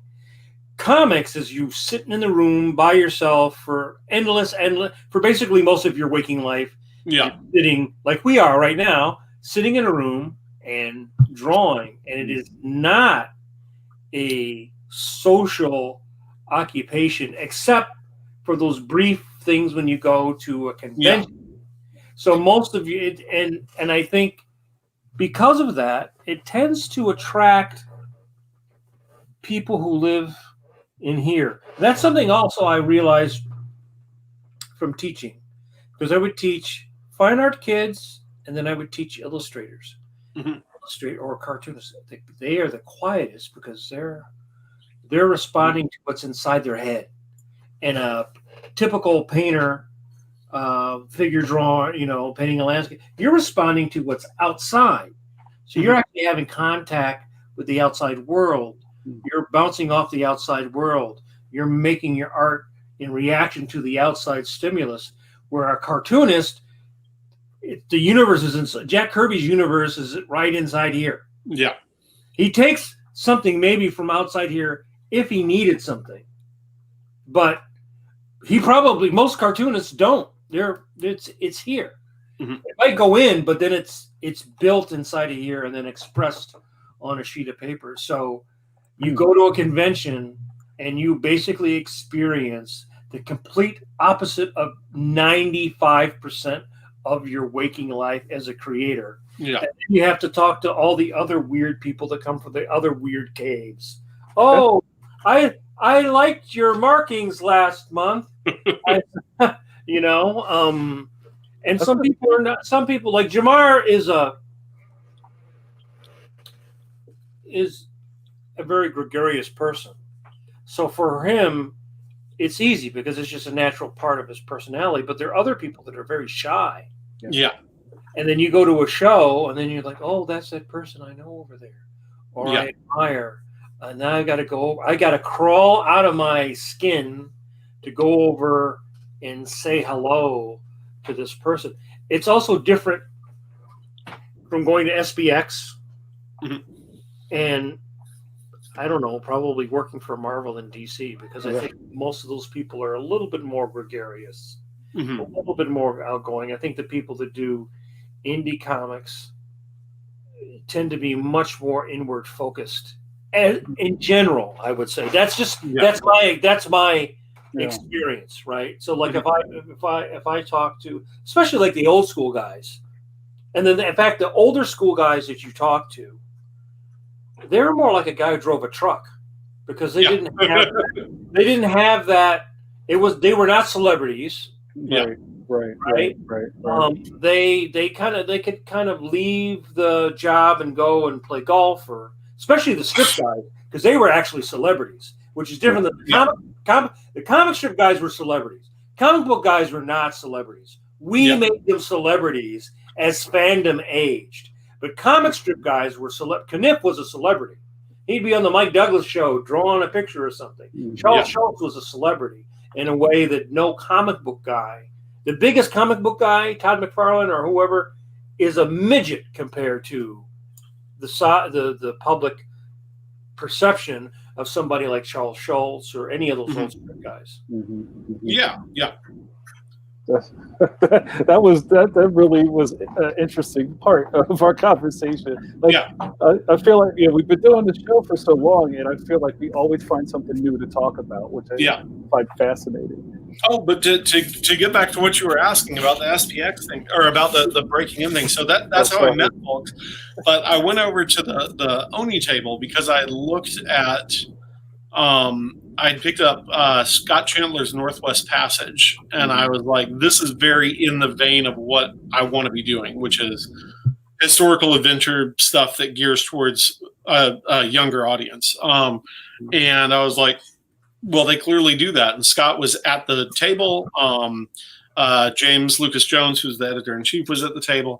And I went and I bought some books, and I talked to Scott, and I bought a page of his art, and I passed on my mini comic to James, and he threw it into his pile of stuff that he had. And as the day went on, I talked to everybody that I'd wanted to talk to, and I didn't know what else. So I was walking around. I had my sketchbook, and I was sketching. And I guess James told me later he was walking by and saw me sketching and was like, "Oh, those sketches are good." And he must have seen them at a funny angle because they weren't good. But when he got back to the table, he read the mini, and he was like, "Oh, like I like this." And so, based on the strength of the mini, and like he later was like, I got back home and he sent me an email, and he was like, "I really enjoyed your mini. I forget how he worded it. But it was basically like, if you ever have anything you want to share with me, like, hit me up or something in that vein." And Sean Crystal was my mentor and my main professor. And I was like, "Sean, what does this mean? Like, show me something," or something like that. And he's like, "That means you can pitch." And I was like, "Oh." And so he's like, "Send him a book." And so I sent him the book that I was working, or the series that I was working on. And they decided to do it, just based on they liked the mini, and they felt like it told a good story, and between that and the concept, they were like, okay. And I think they asked Sean, they like, because they knew him pretty well, they were like, can he deliver? And Sean was like, yeah. And that was that. And so it was I think a lot of folks have a much harder up climb, and I just really looked into it. Now granted, what I made on that book. Like I think we figured out my page rate, and for writing and drawing, it came out to like $14.25 per page, which is not great for the amount of time spent. But it was, it was wonderful. It was a great experience. I loved doing it. I did 2 more books with them, so yeah, it was a really good thing. And so just from there, met more people, did more books, etc. Yeah, the kind of the community feel of SPX and the kind of shows like that were really instrumental in a lot of our careers at this stage.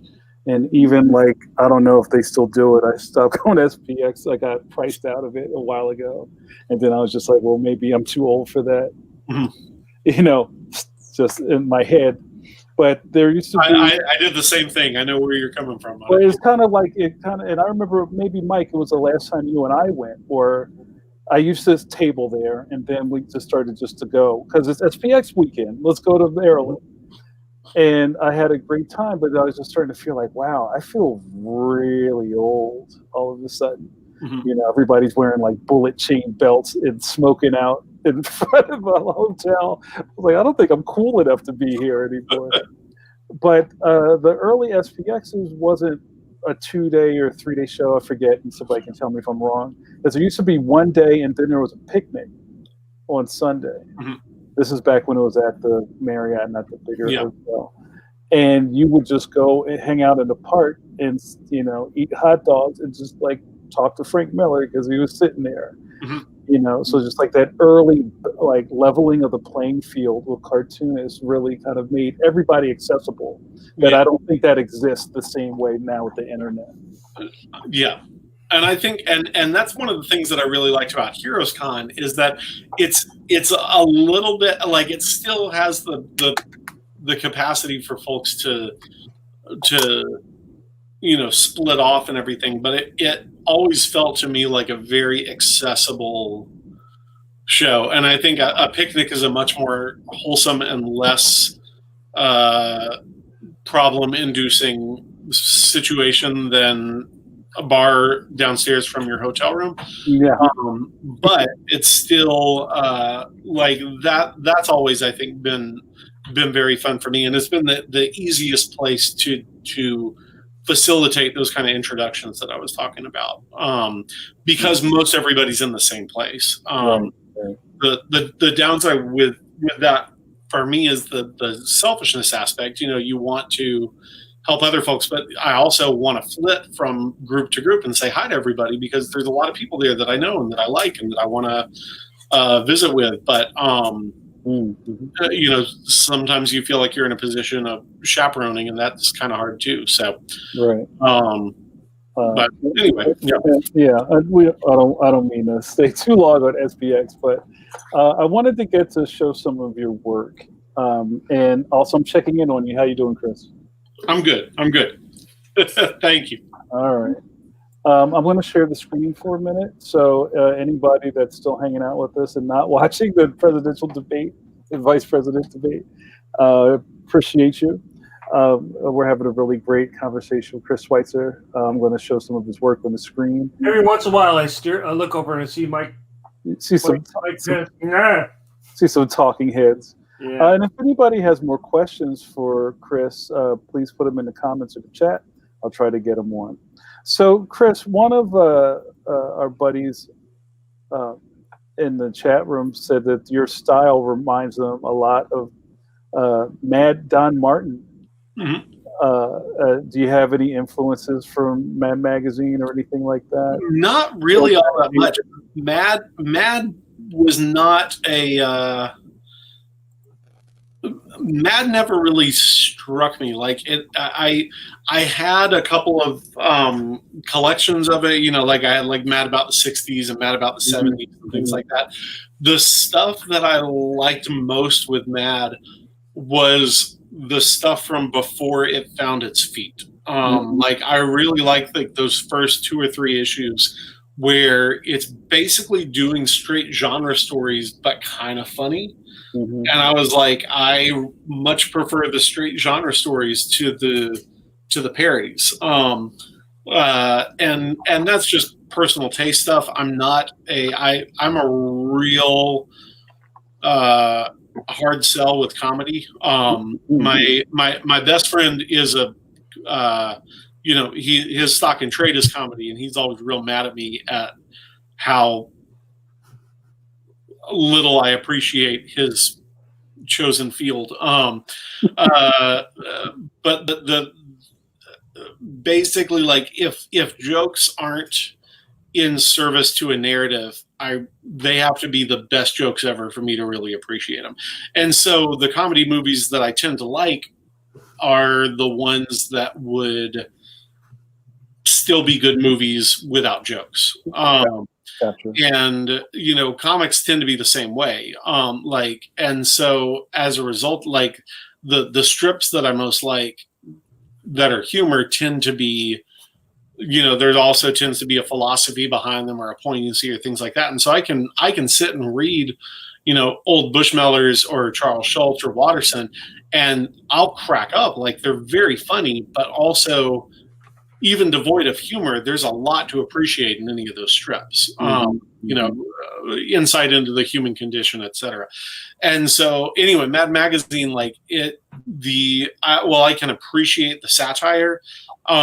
It never made me laugh. It was always sort of a detached appreciation. So I really like the Sergio stuff in it. Like, I really love the margin doodles and his things, but those tend to be the ones that have struck me most with Matt. It's just and that's not to say that I don't think it's good. It's just, it just doesn't push my particular buttons.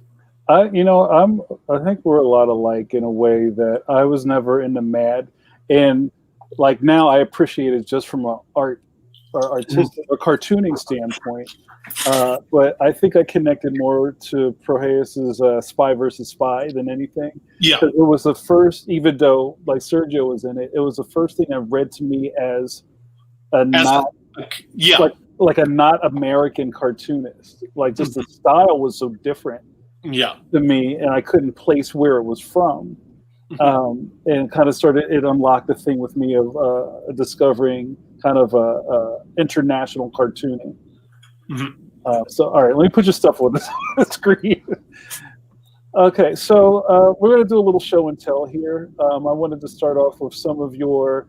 I still don't have a. Do you have a name for this style of? I guess like figures they're like die cut.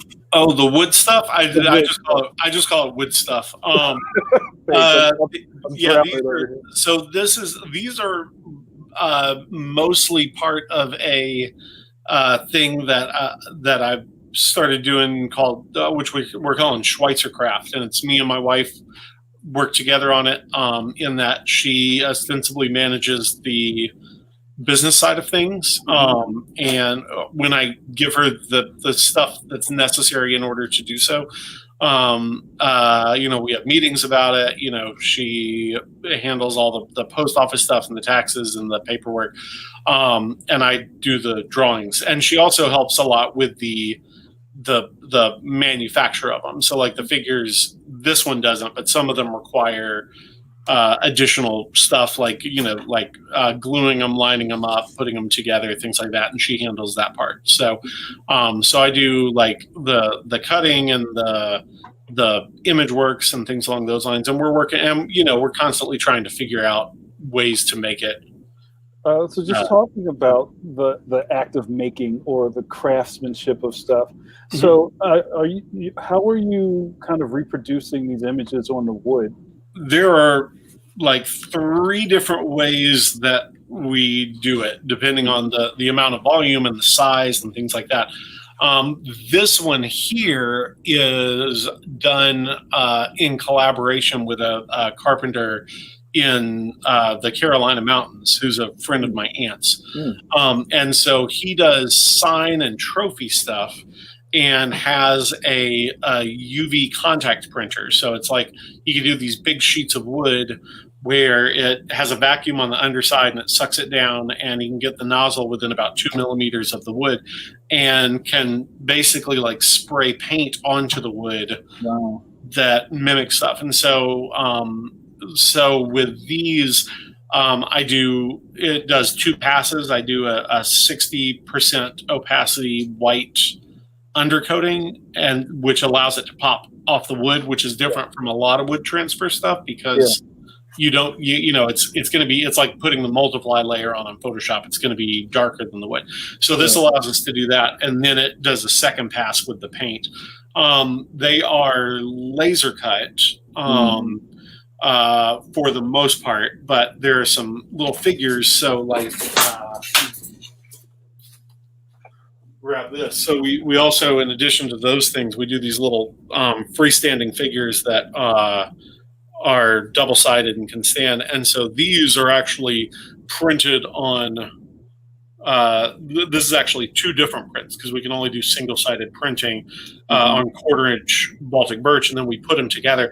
And then I manually cut the bottom because however tight you try to line them up, when you put them together, there's going to be a little bit of rocking. Yeah. And so I take a chop saw and do about 200 at a time and chop off the bottoms. That's really fantastic. There's also, sometimes I do a wood transfer thing where I do, I've got a stencil and I do a white acrylic wash on the wood to serve as a white underprinting, and then do an image rub transfer so that it's like it's a similar type of thing. And then I do another one, which is just basically straight decoupage, where I print something out and include the wood grain in the print, and then attach that to the wood, and then cut around that.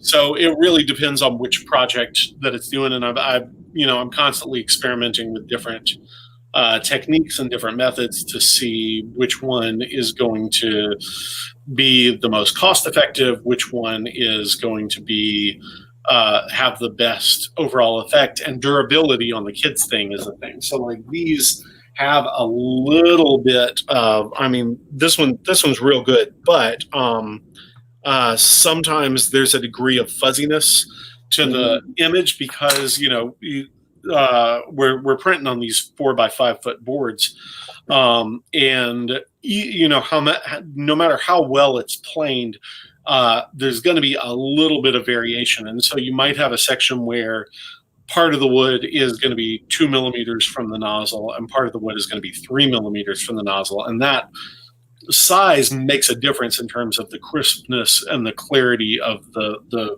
reproduction of the line work. And so there's always the chance that it's not going to be perfect. It's almost always plenty good enough.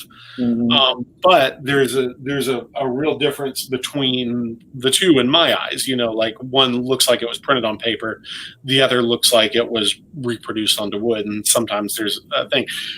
But if I'm doing the types that look perfect, those don't have the durability. Like this is hit with a UV light, it like melts it to the wood, and I could shoot BBs at this thing all day, and it'll put dents in it, but the paint's not going to chip off. That's beautiful.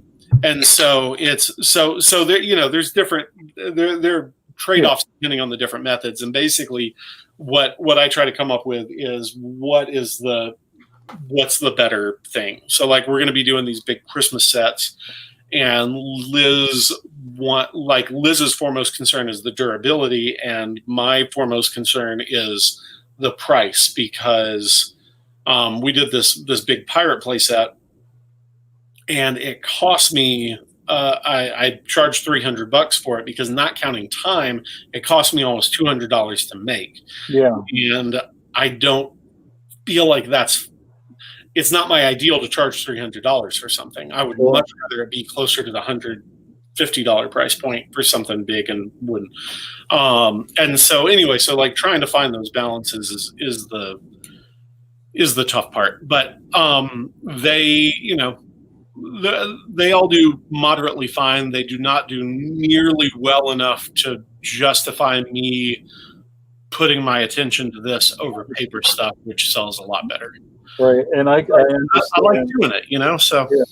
and I understand like I just saw how you lit up talking about that, right? That's like the passion of it, right? And that's and I hate to keep going back to SPX, but there was such a high level of making at that show where you would kind of get into a thing of like, I just want to stand there and just like inspect things and go, how did you would ask those kind of questions. How did you make this? Yeah. What is that? What kind of, and that kind of curiosity I don't see with a lot of cartoonists who didn't come from that place. This was my SPXist book. It took 13 hours to make each one. I made 11 of them. Yeah, it's like and they cost $13. That's $1 an hour, not counting the fact that it's how long is this? Like 300 pages? I don't even know, but it's 4 perfect bound slip covers that we did by hand, and it's not a short book. It was 4 volumes inside this. It rhymes. Somebody earlier had mentioned like, what's the best idea or what's the best piece of advice that you got, and it was don't do things like that. The work smarter, not harder. Like try to figure out ways to do things that don't take a ridiculous amount of time. I'm sorry, go ahead.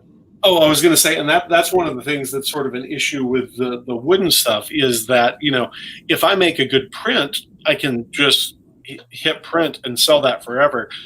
If I come up with a good, Santa's Workshop playset, I have to put together every single one of those. And so that,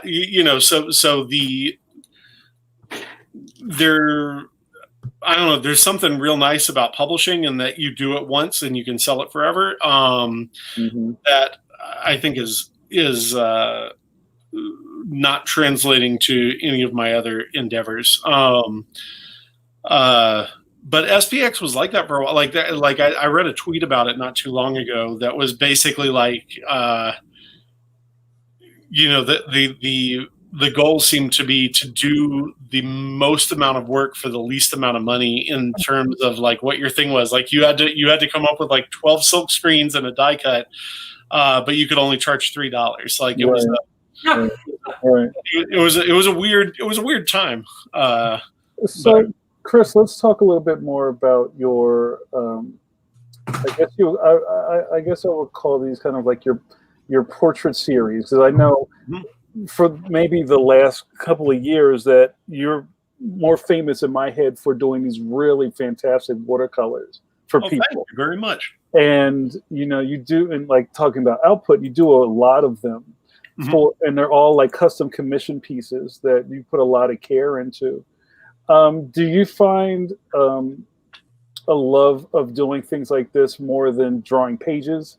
Like where do you find some of your passion these days? It really goes back and forth. So like with the commissions, it can be a little bit harder because, sometimes I've got a high degree of enthusiasm for the subject matter, and sometimes I don't. And I try to bring the same energy and effort to the piece, regardless of where I fall on that spectrum. But I tend to get real excited when I'm drawing stuff that I'm real excited to draw. And so most of these were Patreon commissions. So I've got different tier levels for Patreon, which is like a thing where people pay, X amount a certain month and then they get different rewards. And one of the reward tiers is a commission tier. And so most of the stuff that I post tends to be from that. And it's been really interesting. I'm not going to say that I've improved necessarily, but my style has definitely changed. Whether or not it's an improvement is absolutely in the, to the perspective of the viewer. My stuff has gotten a lot more naturalist in proportion than it used to be. Like a couple things down, you've got, is that the Black History Month thing? Yeah. So that's from a few years ago, and you can see sort of how wildly different the body proportions are with characters like this versus the stuff that I'm doing more lately. And a big and some people absolutely prefer this style to my new style. And that's fine. And I'm sorry to those folks, because I had a similar thing when I was looking at like Stan Lin's Western comics. Like, I loved his early Ricochet strips, and then his later Latigo stuff is much more naturalist in proportion, and it didn't do it for me as much. So I mean, I totally get it when folks prefer the cartoonier style. But the reason I've moved towards more naturalistic proportions is that so many of the commissions were likeness things. It's like, draw this actor or draw this historical person or something along those lines, and there's only so much caricature you can do before it starts to look more like a caricature than a drawing. And so in trying to get those proportions right for likeness, I found that my body proportions were starting to change a lot too. And while I still try to think about the underlying shape that a character creates when I'm doing a drawing, this person is more square, this person is more triangular. I'm trying to balance that with more traditional anatomical drawing, and so finding that balance is always kind of tricky. Would you think the result of doing those? Would you think, or would you agree that some of your style would kind of mirror Bigfoot cartooning? Like early on, absolutely, and I still draw big feet. Or let me rephrase: I draw long feet. Like, I really like Jack Davis feet, all my characters have Jack Davis feet. Yeah, I would say that this definitely has a Jack Davis, or even sort of like a Mort Trucker. Yeah, or what's his name? Jimenez, the guy from Spain. And those guys that do the stuff like very French. It seems like the Asterix-y type stuff. Yeah, it seems very French. There's a French quality to it. And those were things that I really liked. And I think part of that is aesthetic. I think also part of it is subject matter. You're much more likely to see historical stuff come out of Euro comics than you are to come out of American comics. And so I think it's easy to make a correlation between the two. I know I do. Like, I tend to gravitate towards European comics as much for the subject matter as for the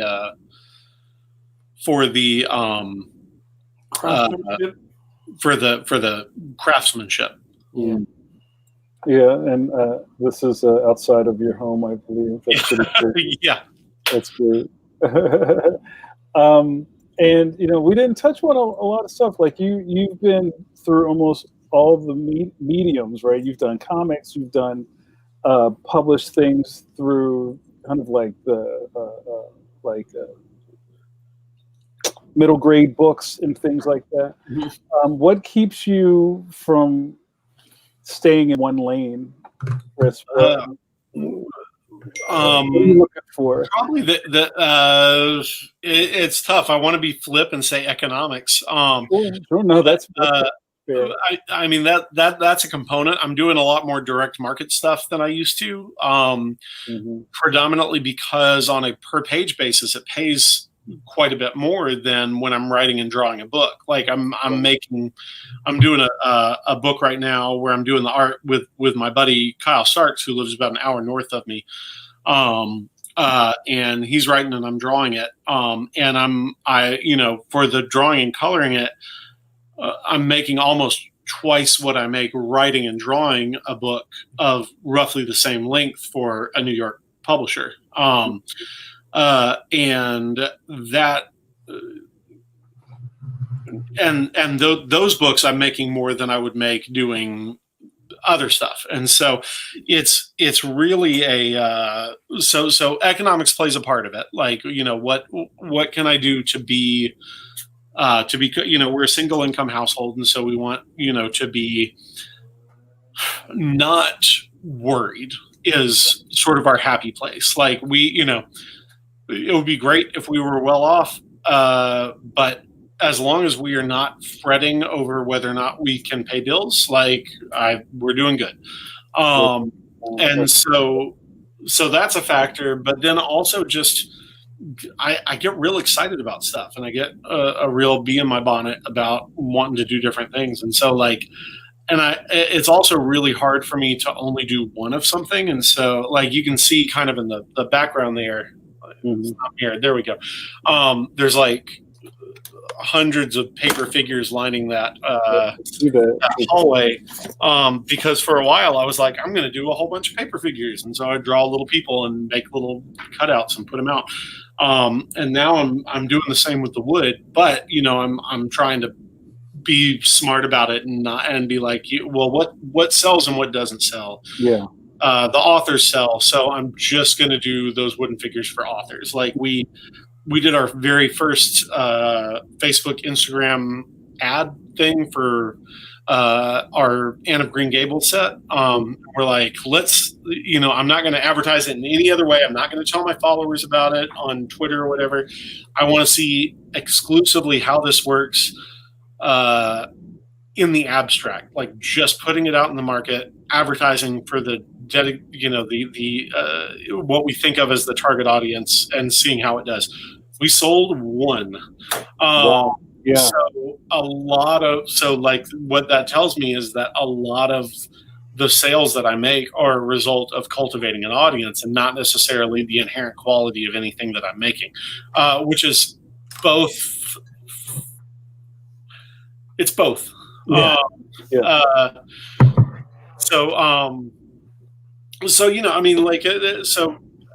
Mostly it's just being real ADD and wanting to do everything and trying to figure out ways to do everything. So that's mostly where the jump around comes from. Chris, and we're going to start wrapping up. You've been a fantastic guest, and I'm sure you want to go eat dinner. So we're gonna start wrapping up. But Bill asked another really great question on the same topic. Chris, with your craftsmanship, is there a medium that you have yet to work with and want to try? Not really on the. No, usually not yet. I should say not yet. Usually, when there's something that I want to try, I'll try it and I'll do a bad job of it, and then I'll try it again like 2 years later. The only sort of storytelling medium that I'm interested in doing is, I hope that I've got a number of friends that work in film. I hope that if any of them makes a Western, that they'll hire me to be a brutish guy who falls off a balcony and doesn't have any lines. Like that's my dream. Fall off a balcony in a Western. So then our new friend Sifu asks, Chris, Craig. Oh, okay. Oh, okay. So you know that's great. Question for you. I really enjoyed your latest history comic on the Roanoke colony.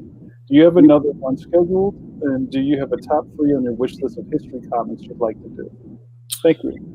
Well, first off, thanks for reading it, and I'm glad you enjoyed it. I don't have another one scheduled through that same thing. I've decided that I'm ill-suited for doing series books for logistical reasons. So I did both the Maker comics and the history comics with First Second, and in trying to align the technical parameters with the other folks doing the books, it ends up creating a lot more work and being very frustrated. Like, fonts change partway through, different things change partway through, and it's in order to unify the series, and it runs counter to my production method for books, and it becomes a real stressful situation. So if I do future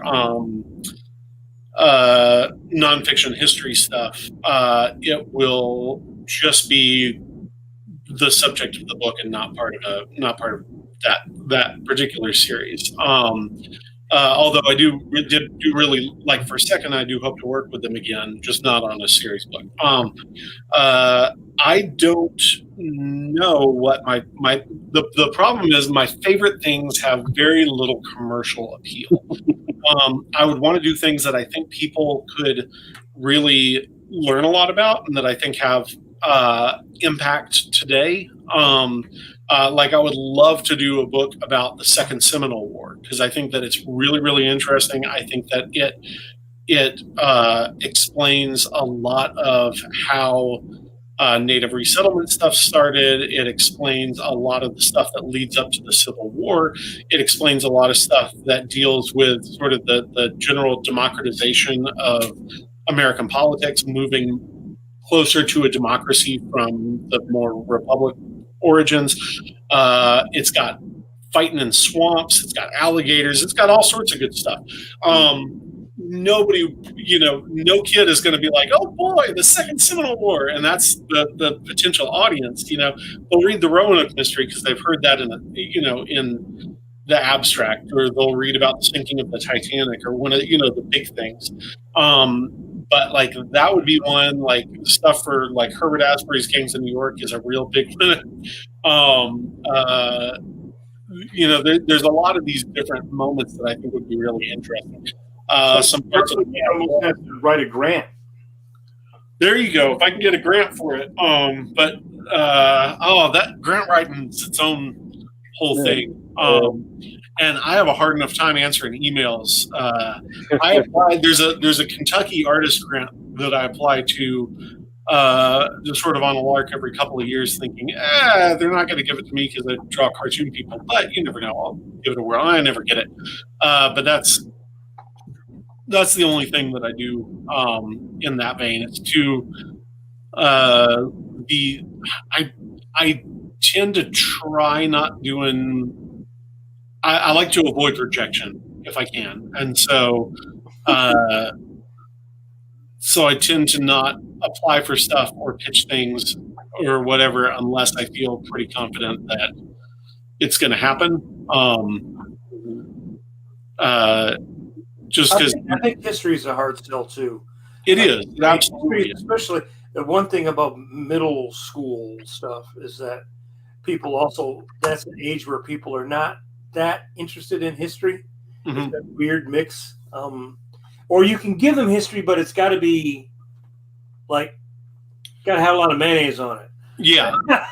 Well, and I think a lot of that is sort of how it tends to be presented, who's teaching it. I think the who's teaching it can be a factor, and this is not to say that there aren't coaches who are great teachers, but like when I was a kid and when my wife was a kid, I don't think either of us ever had a teacher in middle school or high school for the history classes who wasn't a coach, because the coaches had to teach something, and math requires specialized skills, English requires grammar skills, science requires history. You just have to use the book. And so coaches would get the history, and it would rarely have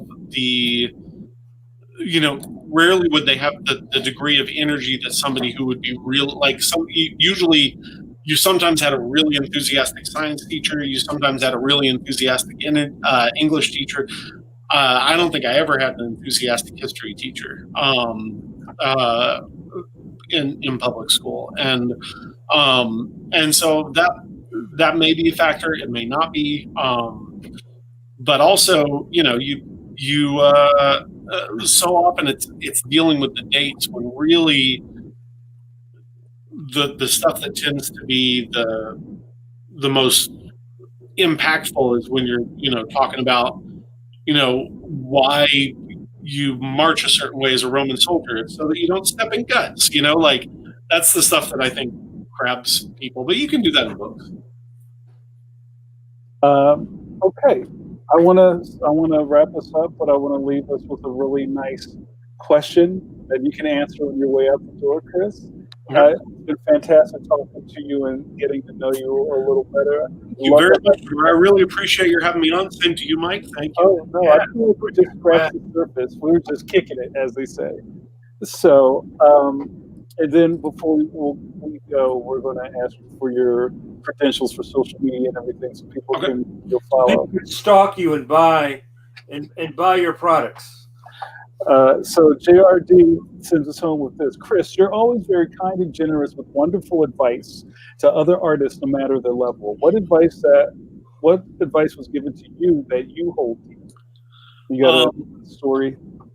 That's the one that I sort of made allusion to earlier. It's that I tend to basically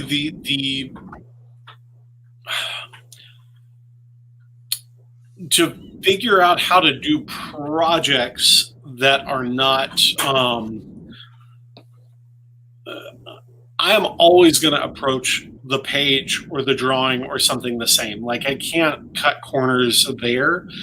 I can cut corners when it comes to the type of project that I'm doing. Instead of sitting down and being like, I'm going to draw all 65 speaking characters in Dracula, I could just draw Dracula.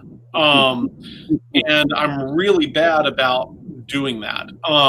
And so that's one of the things that I'm most trying to get better about, is to keep the scale of whatever I'm doing reasonable. Whether that be the length of a book or the content of a story. We talk a lot about comics being, not having a budget, and that's one of the things that makes them great. But comics do have a budget. If you put a space scene with a gazillion spaceships in it and a bunch of aliens fighting in the foreground and things like that, you don't have to pay extras, but you still have to draw all of that. And so something that I'm trying to think of from time to time is what's my budget? If I were looking at this book through the lens of I'm making it as a movie, what can I reasonably afford to do? How many people can I put in a scene? How long can I make that scene last? From a time standpoint, I know I can draw a big crowd scene with 200 people in it. Can I sustain that scene for more than 6 pages? And so I'm trying to do better about budgeting, I guess. That's if that makes sense. No, that makes a lot of sense, and I think that's really good to hear. Especially when you have to, with somebody like yourself, you have to balance your passion with your return on investment. Mm-hmm. So I think that's really good to hear coming from the mouth of a master cartoonist. You put it a lot more concisely than I did. I'm gonna just start stealing that. That's why I get paid the big bucks. So, Chris, thank you so much. Where can people follow you online or ask you questions on your social media? The place where I'm most active is Twitter. And that is my Twitter handle is Schweitzer Comics. It's my last name followed by comics, ending with a CS, not the X. I'm also on Facebook, but in a much more casual way. That's my personal page and family stuff, and I post art on there, but it tends to be it's less of a managed thing. It's more just people I know keeping up with. Instagram, I try to remember to post to Instagram. I'm not great about it. Also Schweitzer Comics, and then there we go. We just put everything in the chat. And then Patreon is the avenue through which I do commissions and things along those lines. So Craig, who posted that up, is waiting on a big Invaders commission, which I'm in the process of penciling. Which has well, we better get you off of this call so you can get back to work. Yeah, why are you on the podcast? And Chris, I'll leave you with this. Our patron saint, Mama Carla, said, "Chris, I can see the joy in your work. Wonderful." Oh, thank you so very much, Carla. I really appreciate that. It's very kind of you. So thanks so much, man. You have a great night, and we hope to have you back soon. You do too. Thank you guys both so much, and thanks everybody for watching. Thanks, bro. All right, have a good night. What a nice man. That was great. But you still kicked him. Guys, thanks so much. We're going to try to keep these down to 2 hours. We went a little over, but I think this was a great talk. I hope everybody that watched got something new from it.